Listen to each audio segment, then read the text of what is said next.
Olá pessoal, como estão todos? Estamos mais uma vez para observar e falar sobre o céu da semana de 1 a 7 de maio, mas que aborda esse tempo de passagem final do mês de abril com novos movimentos. Estamos num eclipse solar em Touro nesse instante. Falaremos do ingresso de Mercúrio em Gêmeos. Boa noite, Ana Martins. Boa noite ao pessoal que chega. Boa noite, Beth Penteado. Então, entramos aí na nossa live que aborda aí as nuances do céu da semana. Urano em terapeutas, bem-vinda. Urano em é bom esses nomes astrológicos, né, dos espectadores da live. Bem-vindo a vocês que chegam, bem-vindos a quem assiste aí ao longo da semana. Boas-vindas aí, pessoal. Como estão sentindo aí o movimento do céu eclipsado, né? Temos aí eclipse em Touro, falaremos aí desse movimento astrológico. Boa noite, Cláudia, boa noite, pessoal aí que chega. E vamos ao que interessa, vamos destrinchar aí o movimento astrológico marcado não só pelo eclipse, mas por alguns ingressos. Olá, Drica, bem-vinda. Tá tenso, Urano? Calma, calma e elegância, manter a calma e elegância, né? Então, falaremos aí desse recente ingresso de Mercúrio em Gêmeos que nós tivemos ontem, né? Fernanda Chassel, bem-vinda, prazer tê-la aqui. Boas-vindas ao pessoal que chega. Boa noite, Aline. Então, falando aí do céu da semana, tá com tontura, Drica? Então, manter aí dar uma olhada aí na alimentação, comer direitinho, né? Tá tudo tranquilo ao redor. O Catvox. Então a gente vem aí nesse fim de abril com o ingresso de Mercúrio em Gêmeos e com o nosso eclipse tão falado, comentado, eclipse solar, né? Aqui o Mercúrio em Gêmeos, pessoal, deixa eu tentar colocar a arte aqui. Olha só, ontem, né, tivemos Mercúrio em Gêmeos e tivemos o Plutão ali a 28 graus, lá embaixo, em movimento estacionário, tá? Vou começar falando um pouco por eles e deixar o eclipse para o pessoal que vai chegando, que eu acho que o pessoal está mais ansioso. Mas vamos falar do pacote astrológico da semana, porque esse eclipse está sendo marcado por um pacote astrológico. O Plutão estacionário, aí do fim da semana que passou e para agora, ele dá uma certa estagnada para algumas questões, né? Rever assuntos e rever temas. Mercúrio em Gêmeos, ele envolve uma indicação interessante para agilizar as informações, agilizar as comunicações. A gente pode perceber informações um pouco aceleradas, a gente pode perceber temas um pouco acentuados nos debates, né, nas conversas, nas falácias, nas dinâmicas, né? Então é um tempo interessante. O Mercúrio é regente de Gêmeos. O Mercúrio ele faz um movimento em Gêmeos agora, mas lá pro dia 10 de maio nós temos o movimento retrógrado de Mercúrio, tá? Então, o que é estabelecido, o que é vivenciado nesses momentos de Mercúrio em Gêmeos, conversas, por exemplo, podem ser tratadas, iniciadas agora e ser concluídas depois. Porque como o Mercúrio retrogradará, existe essa propensão, existe essa tendência de o que é estabelecido mais ou menos agora, o que é mais ou menos tratado agora, pode ter indicativo para ser concluído mais à frente, né? E Daniel, nos contatinhos, então, o que pode rolar é essa propensão de Mercúrio em Gêmeos, por ele ingressar agora e depois retrogradar, tem essa propensão de conversas, negócios, tratativas poderem ser movimentadas e depois serem revistas ou reposicionadas. Tá? Essa é uma tendência.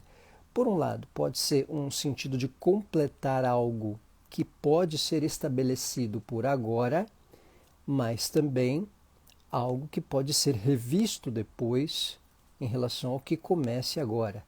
Então é uma condição interessante porque Mercúrio, agora ele ingressa em Gêmeos. Ontem, né, para quem assistirá depois, falamos hoje 30 de abril, ontem foi dia 29. Quem assistirá na semana perceberá já o Mercúrio em Gêmeos, com a velocidade das informações, com a troca de contatos, dá uma acelerada em mais conteúdo informativo, abre caminhos para estudos, para interação de informação, para quem está dedicado a conhecimentos. Então isso está dentro do próprio pacote do eclipse, porque o eclipse ele também tem um mapa, né?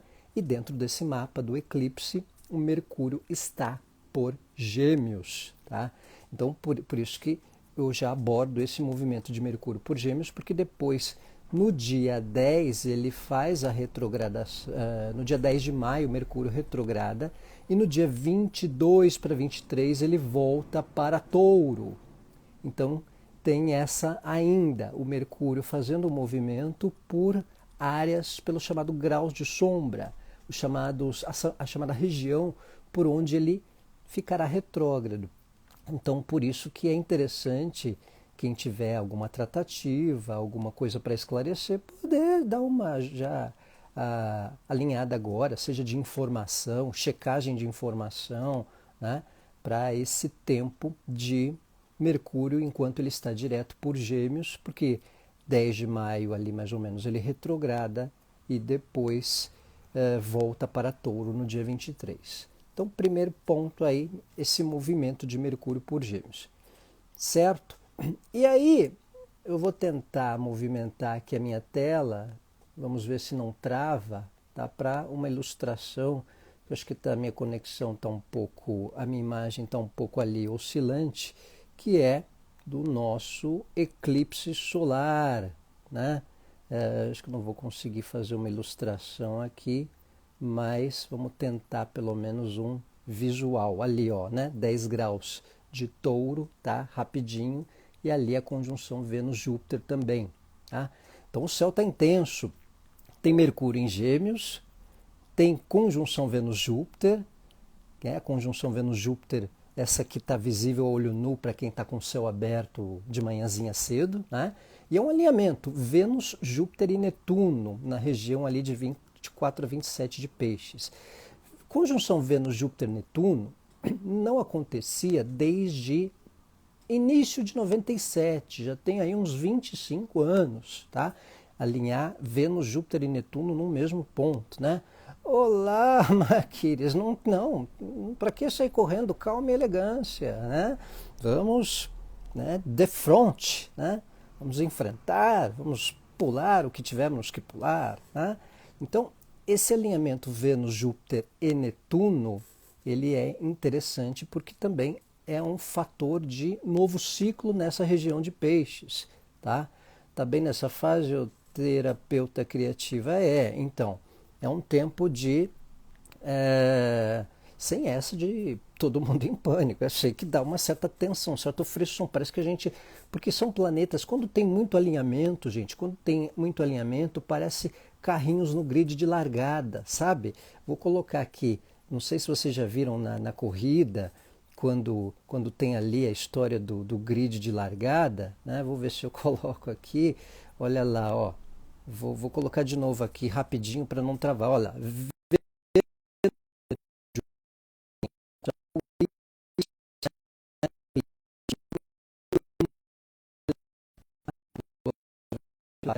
Melhorou, não estou travando. Vou voltar à minha comunicação para ver se eu não estou travando mais. Acho que parei. Então, é mais ou menos isso.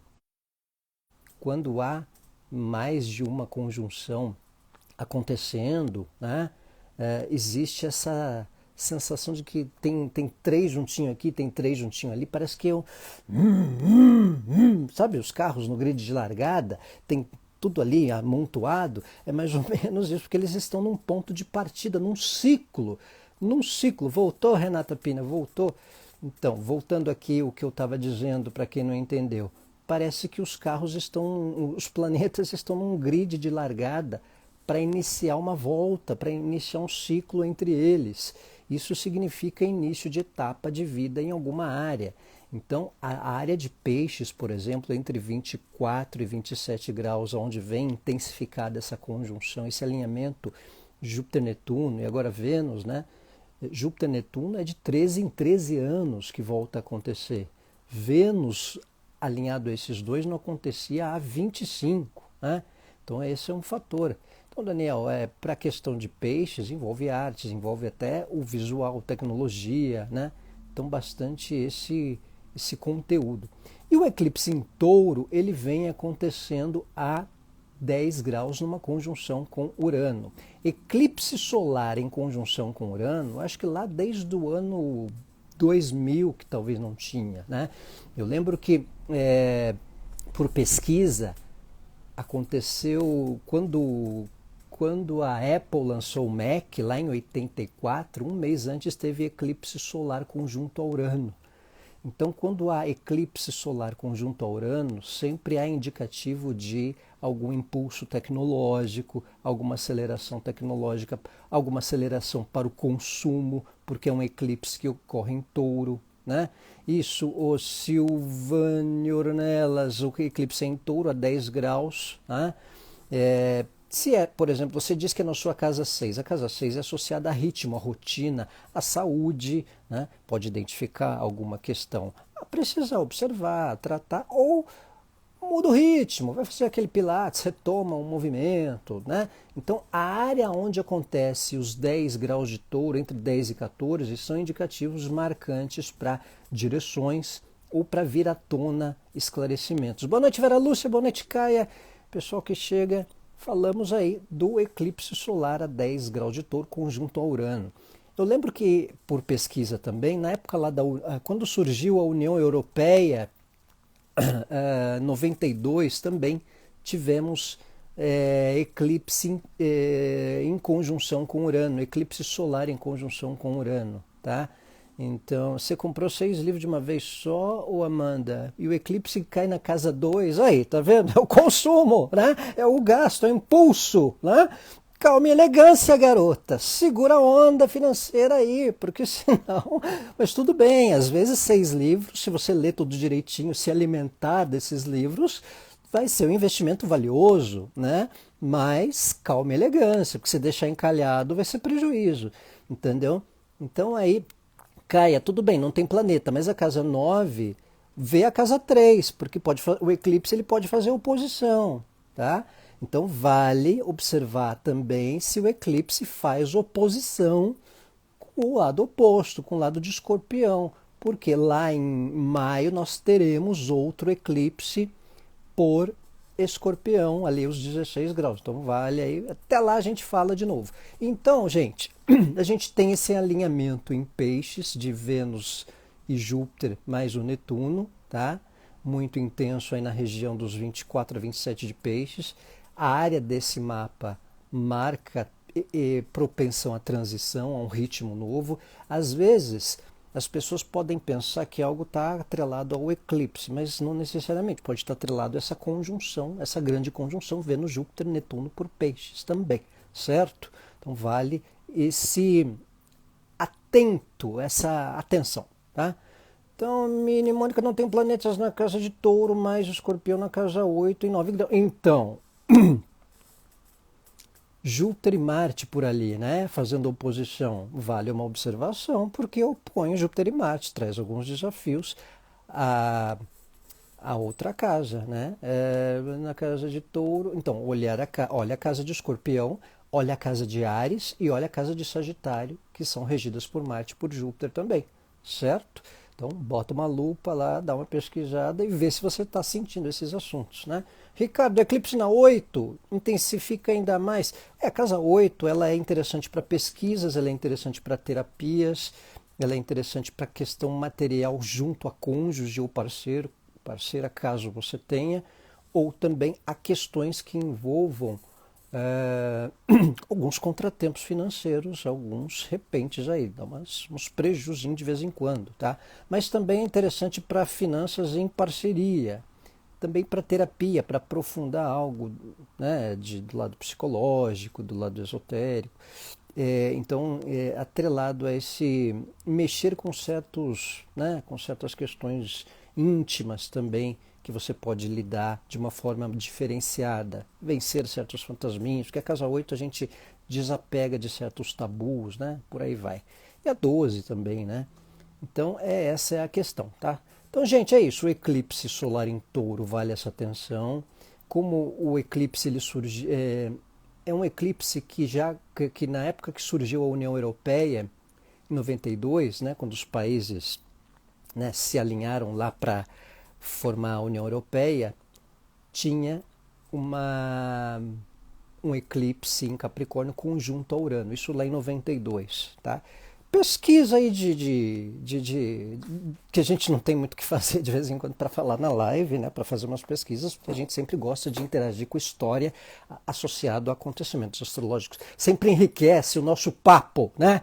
E também, pelo fato de ter sido criada a União Europeia num eclipse conjunto a Urano, o fato da União Europeia estar nessa tensão por causa da guerra pode ser um tempo interessante para definições em relação a esse tempo Rússia e Ucrânia, tá? De repente países interagindo mais ou assumindo mais um desafio do afronte à guerra. Infelizmente, eu acho que ainda vai meio que intensificar, até porque estamos num eclipse solar também, um eclipse rolando por aí. Os eclipses, pessoal, mesmo que vocês não sintam de cara alguma questão, ou nessa semana ou no mês, eles já podem ter dado algum sinal sutil no mês anterior, tá? Nessa região de Touro. E outro detalhe é que, às vezes, 3 meses depois do eclipse, quando tem a quadratura em relação ao Sol, ao eclipse solar, na época de Leão, Touro, Gêmeos, Leão, né? Às vezes, 3 meses depois do eclipse, alguma coisa desencadeia também, tá? Então são interesses, questões interessantes que vale a pena observar também. Às vezes, mesmo que a gente tenha na semana o eclipse acontecendo, pode ser que alguma consequência, alguma situação já tenha rolado um mês antes e a gente não percebeu na região do eclipse, ou ainda venha a desencadear a questão. Quer ver um exemplo? O eclipse em novembro, tivemos eclipse a 29 de Touro. Novembro, dezembro, janeiro, fevereiro. Quando que desencadeou a guerra? Não foi ali por fevereiro, né? Então, 3 meses, quase 3 meses exato depois do eclipse em Touro, tá? Então, às vezes, é um tempo da metade entre um conjunto, um par de eclipses e outro. Os 3 meses, né? 2 eclipses a cada 6 meses, certo? Cris, esse eclipse com conjunção Urano pode mostrar início de relacionamentos ou é mais propenso a términos? Então, Cris, depende, viu? Depende de cada mapa. Normalmente, eclipse conjunto a Urano é fator de alguma surpresa. Às vezes pode ser relacionamento que começa rápido, a coisa acontece rápido, e a coisa flui rápido, e aí vai rolando. Ou também aqueles que estão ali meio num cambalear, pode dar uma ruptura rápida. Tá? O que envolveu Urano é tendência a algum fator surpresa, algum fator repentino. Tá? É isso, né, Mini Mônica? 24 de fevereiro foi a guerra, né? Então, teve eclipse em novembro, dezembro, janeiro, fevereiro. 19 de novembro teve eclipse em Touro. 3 meses depois desencadeou a guerra. Então, prestar atenção no exato 3 meses depois do eclipse. Tá? Quando bater ali 90 dias, tal, também dá tendência a algum desencadear de questão. No mês também, agora, tá? E às vezes um mês antes, tá? Um mês antes também dá essa propensão. Então é isso, gente, em relação ao eclipse. O que a gente tem mais na semana aqui? Falei do Mercúrio em Gêmeos, né? Para quem perdeu o Mercúrio, o ingresso de Mercúrio em Gêmeos dá indicação para algumas questões serem começadas a tratativas, mas poderem ser completadas depois, ou então servir para algum tipo de retomada de algo que estava ali meio, né, cambaleando ou meio enrolado. Ou também algo que comece por essa semana, quando o Mercúrio começa por Gêmeos, ser definido depois, porque como ele vai retrogradar, dia 10 de maio ele retrograda, dia 22 para 23 ele volta para Touro. Então o Mercúrio, ele do dia 10 até o dia 23, ele vai voltar os graus de Gêmeos, até voltar para Touro. Por isso que algumas coisas que podem começar agora, mesmo que elas não terminem de imediato, podem ter um tempo para ser concluídas depois, ou então o que começou antes pode ser revisto também. É um tempo propenso a ajustes, revisões de algo que começar agora, tá? Então não assustem se algo ficar meio ali numa lentidão ou ficar pela metade também, certo? Elga, quais os reflexos dos eclipses para quem tem Escorpião no meio do céu e Touro no fundo? São áreas associadas à carreira, ao meio do céu, ou metas profissionais, ou metas a longo prazo, e Touro no fundo do céu é a casa 4. Precisa ver se é o grau ali, 10 graus, tá? Que é onde é o eclipse. Tá? A casa 4 é lar, ajustes domésticos. Se não for ajustes domésticos, é alguma mudança ou alguma demanda de familiar que toma a nossa atenção, tá? Eu tenho visto aí um pessoal que com o eclipse na casa 4 está cuidando mais de parente, ou mudou, ou reformou casa, ou ajustou questão doméstica. Então, são situações surpresas que envolvam o meio doméstico, certo? Então, esse é um ponto. Falamos do eclipse, falamos aí do alinhamento em peixes, aí a grande conjunção, né, que a gente mostrou rapidinho. É só voltar aqui para mostrar para vocês. Então, por isso que às vezes uma tensão dessa, gente, olha só, né, são dois alinhamentos, o do eclipse junto a Urano e embaixo ali Netuno, Vênus, Júpiter, né? Netuno, Vênus, Júpiter ou Vênus, Júpiter, Netuno, esse alinhamento não acontece há 25 anos, então é um ciclo importante nessa região final de peixes, tá? Então, Nina Nutri, casa 10 são questões associadas à parte profissional, à carreira, ou a direções atreladas a temas de trabalho, tá? É a área associada à parte profissional em si, né? Ou a metas de vida, tá? Jussara, TS Jussara, só brasileiro, todos fixos com a expectativa. Então, intensifica, né?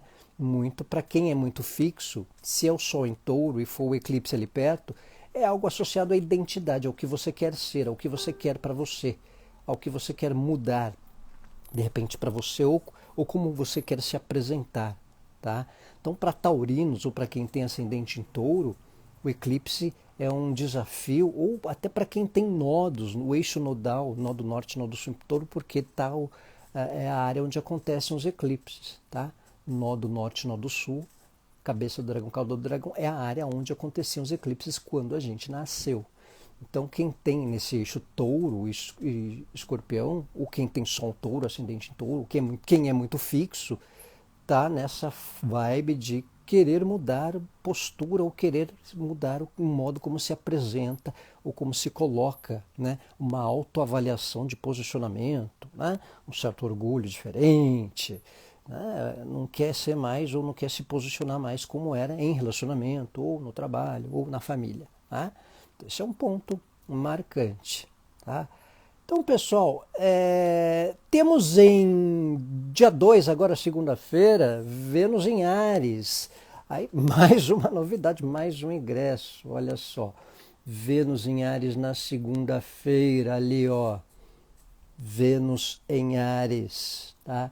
Vênus em Áries vale uma atenção para não se comportar de maneira meio pistola nas relações, meio impulsiva, né? A Shekalil, ó, Escorpião com ascendente de Touro, o eclipse vem pegar forte, né? E tem o eclipse do dia 16. Rúbia, bem-vinda! Tem o eclipse do dia 16, né? Em Escorpião, né? Também. Então é um tempo aí marcante para essa situação. O que foi, Cris? Caiu a ficha de algumas coisas aí para você? Caiu alguns créditos de informação? Então aí é interessante. Temos Vênus em Áries, Vênus ingressa em Áries na segunda-feira, nitroglicerina pura, Juliana. Não, Vênus em Áries, gente, vamos devagar com o Andor, com a retórica de Vênus em Áries, né? É interessante para lidarmos com as relações de maneira mais direta, um pouco mais objetiva, né? Vênus em Áries é um exercício de viver relacionamentos ou convivências valorizando mais a gente mesmo, né? Não tanto ao outro, né? Vamos viver a relação, mas deixar de curtir o que a gente gosta ou se anular demais por causa do outro, né? Vênus em Áries é exercitar a individualidade diante das relações, certo? O momento de Vênus em Áries é um exercício de compreensão do lado da opinião de outro, mas sem isolar a nossa, né? Então é um ponto importante. Vênus em Áries é um exercício também para não se portar de forma individualista em determinados convívios, né? Especialmente nos elos afetivos, né? Quem tem Vênus em Áries como a Aline pode sentir mais a questão porque é um retorno de Vênus, então é uma tendência a reposicionar de maneira mais firme a convivência, a postura nas relações. Quem tem ascendente em Áries, Vênus vai estar chegando no ascendente. Dá uma tendência a ficar mais vaidosa, a cuidar mais de si. Quem é ariano, quem tem ascendente em Áries, com a chegada de Vênus ali, dá para dar um realce, para dar um jeitinho lá no hair, né? No cabelo, um cuidado ali com o estilo, bota uma bequinha ali diferente. Não precisa ser para os outros, não, é para você mesmo, se sentir mais, né? Tá mais relapsa, dá uma realçada, né? Vênus, embora seja um exílio de Vênus, né? É um olhar mais para si, de alguma forma, né? O Supernova Shiva tem Vênus em Hades, né? Então, é isso, tá? Segunda-feira eu fico em casa. Não quer... Calma, mini Mônica, calma, elegância. Vamos com calma. Agora na regra de uma firma para começar no emprego. A atenção com a ansiedade também. Vênus em Áries é um exercício para ansiedade da ansiedade, né? Então esse é um ponto. Olha, Quiron, na verdade, Juliana, se Vênus chega por ali, é um pouco a percepção do que as pessoas apontam para nós, do tipo, puxa, mas você podia fazer isso, né? Por que você não faz isso que você tanto gosta? Aquelas coisas que você acha que não é tão boa para fazer, se Vênus passa ali pelo Quirón, algumas pessoas podem dar certo toque, assim, nesse sentido. Não, por que você não faz isso? Né? Por que você não... Você é boa para fazer isso. Vênus em Áries, ou posição aí junto ao Quirón, é certos movimentos de um estalo para percepção de algo que a gente tem potencial, mas não percebe tanto. Né? Eu noto um pouco isso na questão do Quirón. Tá? O que mais, Vênus e Ares? Também é importante a atenção para que outras pessoas não passem. Atenção com a liberdade do posicionamento nas atitudes. Né? Vênus em Ares dá um certo jeito meio intrometido de algumas pessoas com as coisas nossas ou da nossa parte em relação às pessoas. Tá? Então, vale essa atenção. Vênus em Áries requer um cuidado para a gente não se portar de uma maneira um pouco intrometida ou um pouco evasiva com certas questões, ou às vezes perceber algum entrão nesse aspecto também, nesse jeito. Né? Mas alguns convívios podem parecer, a gente pode perceber algumas convivências sendo tratadas de maneira mais direta, enquanto Vênus estiver por Áries, ou nós mesmos nos colocarmos de maneira um pouco mais clara, sem muita cerimônia, né? Vênus em Áries perde um pouco a cerimônia com certos tipos de posicionamento, conduta. Aquelas pessoas que a gente tem mais liberdade para falar coisa ou para escancarar alguns assuntos, pode ser interessante para tirar a limpo, esclarecer alguns temas, né? Colocar algumas coisas mais na lata. Mas moderação, né? Não vai sair do tom. Né? Vênus em Áries, então vai um cuidado aí para não sair do tom em relação a essas questões. Embora, gente, como o Mercúrio também ingressou em Gêmeos, olha lá, Vênus está em Áries e o Mercúrio está ali por Gêmeos, então eles estão em bom aspecto também. Então dá para esclarecer assuntos, conversas de maneira mais direta com algumas relações. Nós temos aí bom aspecto de Vênus com Mercúrio também. Tá? Então esse é um ponto interessante nesse quesito, nesse período semanal. E aí, mais os últimos aspectos do céu da semana, nós temos Júpiter e Plutão em sexto. Deixa eu ver aqui se eu conseguir desenhar. Olha ali, ó. Tem um sexto Júpiter-Plutão, ó. Sexto Júpiter-Plutão, tá? Sexto Júpiter-Plutão é muito interessante, muito bacana para expansão de interesses, tratativas de questões associadas à burocracia, a leis. É ótimo para pesquisa profissional, para pesquisa de estudo, para pesquisa de pós-graduação. Júpiter-Plutão já está acontecendo, tá? Já está o sexto aí, entrando a semana, já está na órbita do sexto, a semana toda. Então é interessante para pesquisa profissional, é positivo para leis, é positivo para desencadear alguma questão associada a poder, que está meio um tanto fora do prumo, tá? Pode ser interessante para alguns acordos ou políticos, alguns recuos, ou a parte de leis dá uma sanada no que está tendo certos absurdos, tá? Júpiter-Plutão favorece alguns acordos num sentido geral, né?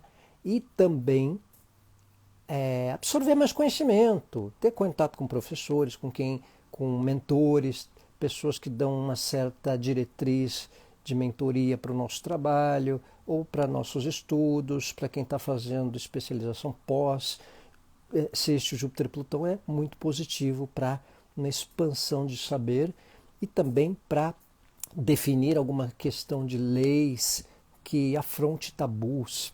A gente está vendo aí questão de preconceito, né?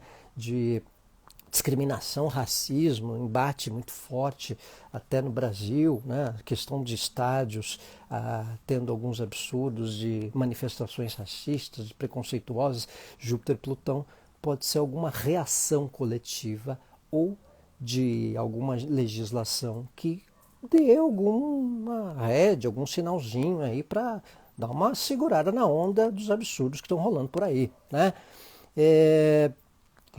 Mini Mônica, eu quero ir tirar o curso de investigação política. Olha, ótimo, para investigação, para pesquisa, muito favorável, tá? Muito positivo, tá? Então, Ana Martins, é o Júpiter-Plutão no céu, tá? No céu, o que está acontecendo no céu, não importa muito onde você tenha ele, tá? Então, sexto aí rolando, marcando esse momento. E na quinta-feira, para concluir a semana, nós temos o momento de uma conjunção Sol-Urano mais exata ali, ó. Sol-Urano conjunção. De certa forma, um complemento do eclipse, porque o eclipse já foi com conjunção Sol-Urano, né? Se a gente voltar aqui, ó, vou parar essa tela, vou dar uma voltadinha na tela anterior ali do eclipse. Se a gente for lá, ó, no tempo do eclipse, né, ó, esse aqui do Sol e Lua a 10 graus, Urano está ali, né? Então o eclipse foi com Urano conjunto.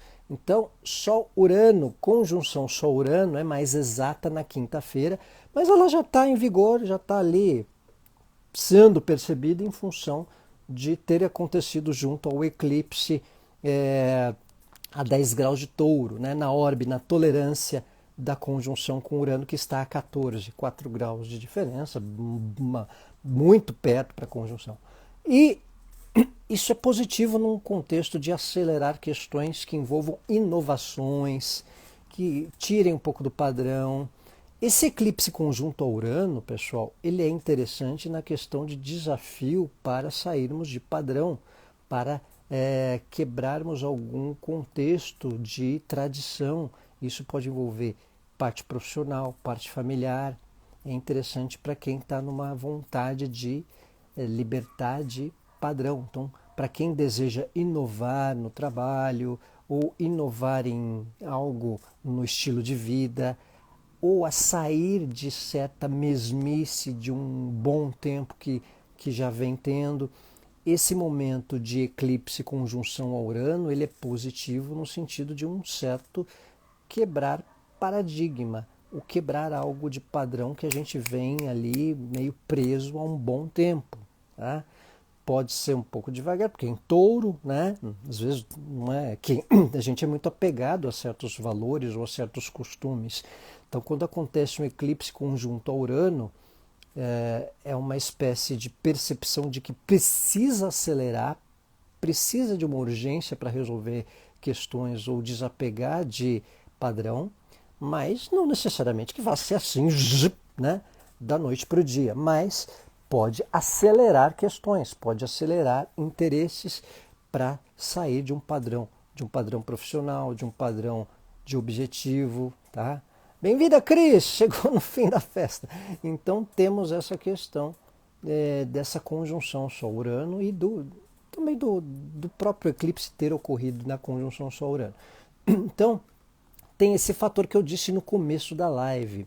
Um eclipse conjunto a Urano, se não me engano, não acontecia tão perto desde o ano 2000 e também ali em 92, né? Então, períodos que marcaram temas importantes, né? Eu dei o exemplo de quando surgiu o Mac, né, o computador que a Apple lançou lá em 84, foi um mês antes de um eclipse solar conjunto a Urano, tá? Eclipse solar conjunto a Urano, né? Fazia muito tempo que não ocorria. Então, é um ponto de acelerar questões atreladas a inovações, tecnologia e consumo. Tá? E claro, eclipse conjunção Urano em Touro, para as questões econômicas, para as questões de inflação, isso ainda deve trazer um pano para manga, uns perrengues ainda, em se tratando de Brasil, em se tratando de mundo, né? Mas esse desafio com o consumo. Eclipse conjunto a Urano, se você pensar no tema virtual, ele deu um burburinho aí da compra do Twitter, né, por 44 bilhões de alcatra, né, quer dizer, de dólares pelo Musk, pelo Elon Musk, né? E a conversa da ressurreição do Orkut, né? Então, um eclipse conjunto a Urano trouxe movimento marcante nos assuntos de tecnologia, de rede social, né? Do que envolve o virtual, né? No sentido geral. E também a conjunção, esse alinhamento de Júpiter-Netuno em Peixes, Vênus, Júpiter, Netuno em Peixes, né, que não aconteceu há 25 anos, que está associado a imagens, está associado também a essa questão de algo que envolve o virtual, que envolve um sentido de mensagens também atreladas ao virtual. Tá? Então, não à toa, né, desencadeou uma compra de uma rede social como o Twitter na semana de um eclipse conjunto a Urano, um eclipse solar conjunto a Urano. Né? E a própria burburinho da ressurreição do Orkut com essa conjunção de eclipse com Urano, de Sol e Lua, eclipse solar conjunto a Urano. Então, tudo que envolve o tecnológico, o virtual, as redes sociais, né, todo esse monte de interesses e temas marcando esse período mensal. E vocês podem ver, nem precisou acontecer o eclipse neste sábado, para essa questão já acontecer. Um mês antes já desencadeou toda essa intensidade de temas. Então é o que eu disse para vocês. Um mês antes já dá sinais, o eclipse ele já é suscetível a dar sinais de desencadear temas. Por isso, vale observar não só esses 10 graus de touro que está acontecendo na área do mapa, como também os 16 de escorpião, que será o próximo eclipse lunar em maio, que abordaremos futuramente, certo? Então, pessoal, este é o Céu da Semana de 1 a 7 de maio, abordando aí esse tempo de Mercúrio em Gêmeos, que mais para o dia 10 ainda retrogradará. Então, questões que a gente trata agora podem ser completadas no futuro ou você não ouviu nada da volta do Orkut, Mini Mônica? Aqui no Brasil escapou, borbulhou essa notícia, né, do Orkut ter voltado ao ar com a mensagem do seu fundador. Se você der lá um orkut.com, você vai ver que o fundador deixou uma mensagem, tá? Mas não voltou totalmente, não, tá? Vai dar... Vamos ver, vamos aguardar. Eu estou pagando para ver essa conversinha fiada, tá? Então, voltamos aí com a conclusão do Céu da Semana. Obrigado, Juliana. Obrigado, pessoal. Obrigado, Miriam. Falamos de Mercúrio em Gêmeos, desse ingresso, né, que depois retrogradará a partir de 10 de maio. Então, o que começa agora pode ser concluído depois ou pode ser revisto ainda. Tá? falamos deste alinhamento Vênus-Júpiter-Netuno que não acontecia há 25 anos e agora em Peixes, entre 24 e 27, marca uma nova etapa, marca uma transição na área do mapa onde acontece. O eclipse solar em Touro conjunto a Urano, marcando momentos importantes aí nessa região de 10 graus de Touro, certo? Mari, obrigado, muito bom vê-la aqui. Renata, também adorei o contato de vocês. Vânia, Caia, a Calil. Pessoal, desejo uma ótima semana, um ótimo mês de maio aí que entra a todos vocês. Um abraço